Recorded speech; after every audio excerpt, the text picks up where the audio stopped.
Il y a un secret dans les objets de JavaScript. Tu sais, le meilleur langage de l'univers. Si je prends un objet personne mais que je veux afficher le full name, prénom et nom. Comment je fais? Si je suis un noob, je fais un console log de person.firstname plus espace plus person.lastname et j'obtiens le full name. C'est efficace, c'est hardcodé. Pour les connaisseurs, on fait une fonction qui s'appelle fullName, auquel on passe un objet, et ensuite on fait un console log, et on écrit à peu près le même console log, mais on utilise un peu plus de sophistication, et ensuite on appelle la fonction fullName avec personne. Mais attendez une minute, ça serait pas mal d'associer ce comportement plutôt à l'objet plutôt que de faire une fonction différente. Tout simplement, on peut faire un getter.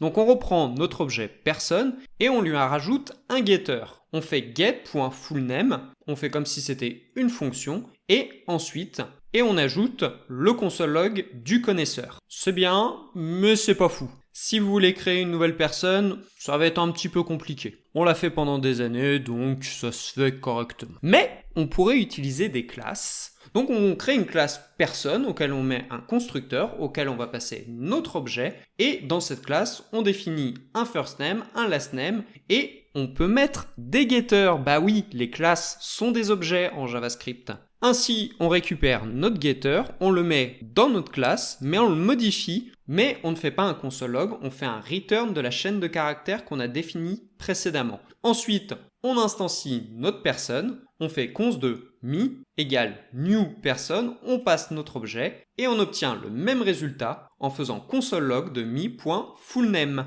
Ainsi, on peut créer une infinité de personnes. Allez, comme d'habitude, si vous voulez plus d'astuces comme celle-ci, abonnez-vous!